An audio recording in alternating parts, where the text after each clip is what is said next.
Kıbrıs yüzyıllardır paylaşılamadı. Osmanlı hakimiyetine geçtiği 1571 yılından beri herkesin gözdesi oldu. 3 asır boyunca Osmanlı hüküm sürdü. Ardından Britanya Krallığı'nın eline geçti. Türkiye Cumhuriyeti'nin kurulmasıyla birlikte yeniden Türklerin eline geçen ada, 1974 yılında da büyük bir barış harekatına sahne oldu. 1983'te Kuzey Kıbrıs Türk Cumhuriyeti'nin kurulduğu topraklar için halen Türkiye birçok alanda müzakere yürütüyor. Türkiye yüzyıllardır Kıbrıs'ı kaybetmemek için mücadele veriyor.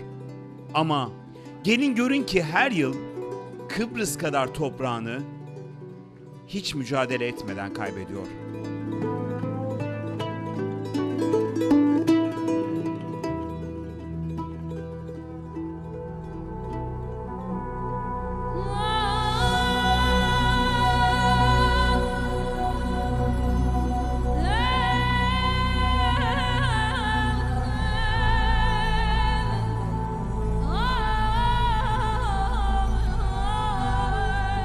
Türkiye çok farkında değil ama her yıl 1 santim kalınlığında Kıbrıs adasının büyüklüğünde toprak nehirlere ve denizlerimize akıyor.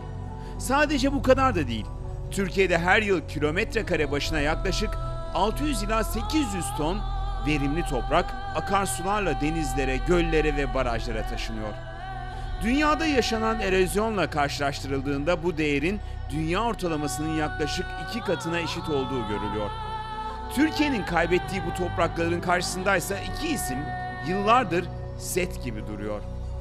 Hayrettin Karaca'nın doğa sevgisi yaşı kadar eskilere dayanıyor. Karaca o kadar doğayla iç içe yaşamı ilke edinmiş ki Türkiye'nin ilk özel bitki parkını 1980'de Yalova'da kurmuş. Türkiye'de yetişen binlerce bitkiye sahip park için yeni bitkiler aramaya çıkan Karaca, Türkiye'de yaşanan erozyonun da farkına o zaman varmış.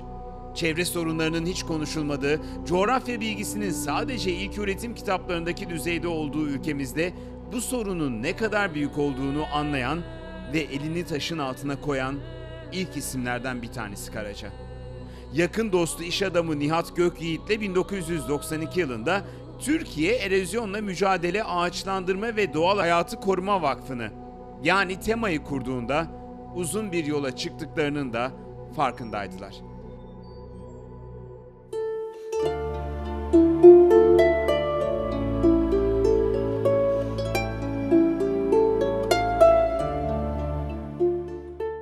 Tema Vakfı 1992 yılında Vehbi Koç ve geniş bir kurucu heyetinin yardımlarıyla kuruldu.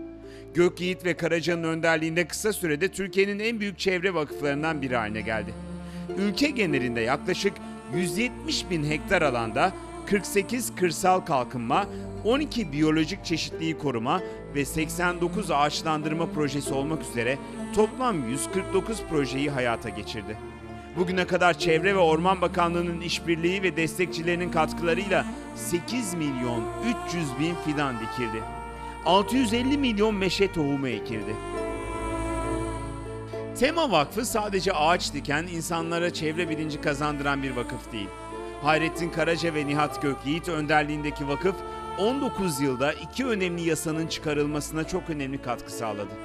Meraların verimli kullanılması, bitki hayvan dengesinin sağlanması ve erozyonun azaltılmasına büyük katkılar sağlayan Mera Kanunu 1998 yılında Türkiye Büyük Millet Meclisi'nde oy birliğiyle kabul edildi.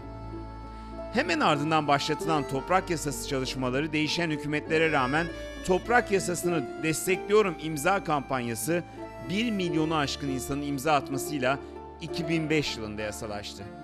Tema Vakfı'nın gündeminde ise bugün su yasasının taslağı var.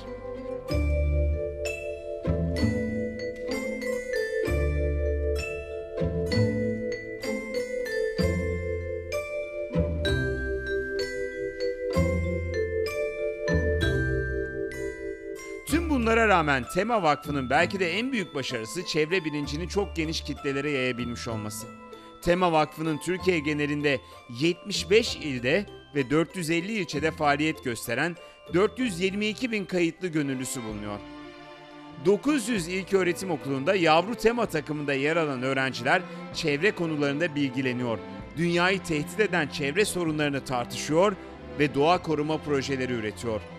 22 ilde 272 okulda minik tema teşkilatı, 56 ilde toplam 65 üniversitede faaliyet gösteren Genç Tema ve 34 ilde faaliyet gösteren Mezun Tema ile doğa uğruna kenetlenmiş binlerce insan Tema'nın çatısı altındalar. Tema Vakfı, Nihat Gökyiğit ve Hayrettin Karaca'nın çabalarıyla sadece Türkiye'de değil, yurt dışında da birçok şubesi olan dünyadaki sayılı çevre örgütlenmelerinden biri haline geldi. Hayrettin Karaca ve Nihat Gökyiğit, yaşadıkları ülkenin doğal yaşamına katkıda bulunmak için yola çıktılar.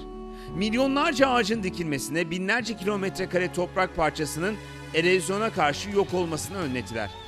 Herkesin emeklilik yaşı diye tabir ettiği bir dönemde hem kendi dünyalarını yeşillendirdiler hem de yaşadıkları coğrafyayı yeşile boyadılar. Çabalarıyla Türkiye'nin doğasının kalbinde kocaman bir iz bırakıp nesiller boyu unutulmayacak kocaman bir fark yarattılar.